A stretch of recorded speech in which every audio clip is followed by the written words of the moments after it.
Our next question: to calculate the interval for which the function f of x is an increasing function. To show that the function y is equal to f of x is an increasing function on the domain set d1, first we differentiate the given function with respect to x. We have d divided by dx of f of x is equal to d divided by dx of x cube plus 8x square plus 5x minus 2. Apply the derivative operator on each term, and after the simplification, the result of the derivative of the given function is equal to 3x square plus 16x plus 5. The factor of this function is equal to x plus 5 multiplied by 3x plus 1. According to the previous theorem, which stated that a function y is equal to h of x is an increasing function on a domain set d1 if the derivative of the given function is greater than 0 for each x belong to the domain set d1.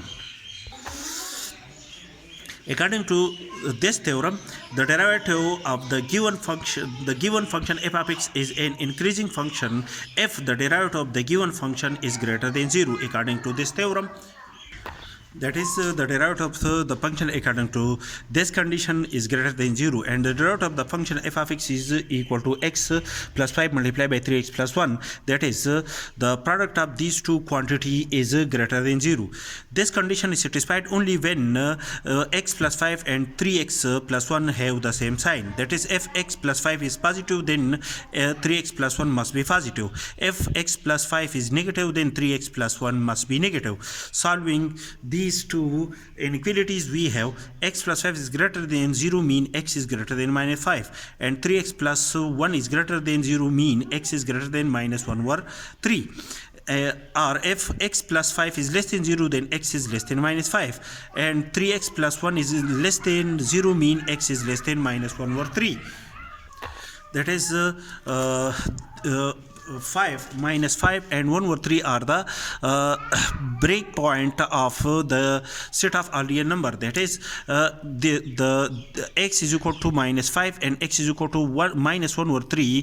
Divide the whole real number in 3 subinterval. One is minus infinity to minus 5, and the other subinterval is minus 5 to minus 1 over 3, and the third subinterval is minus 1 divided by 3 up to plus infinity. So we select test points from each of the subinterval. That is, minus 6 is a point contained in the subinterval minus infinity to minus 5. Minus 4 is the point contained in the subinterval minus 5 to minus 1 over 3, and 1 is a point contained in the subinterval minus 1 over 3 to plus infinity. So we check the derivative of the given function on each of these points. So therefore, the derivative of the function f of x at a point minus 6 is 17. The result is 17, which is greater than 0, which is greater than 0. Therefore the from minus infinity to minus 5, the function f of x is an increasing function, because the given function satisfy the condition that the derivative of the function is greater than 0.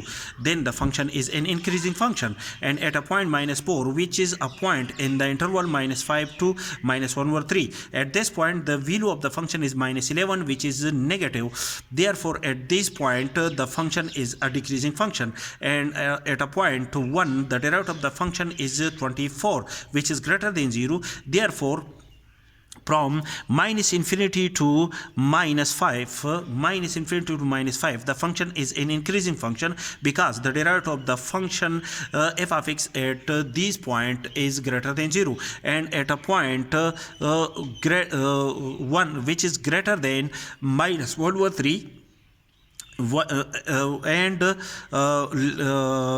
less than infinity. That is the point which contain in the interval minus 1 over 3 to plus infinity. The given function, the derivative of the given function on the derivative of the given function f of x on these points is positive.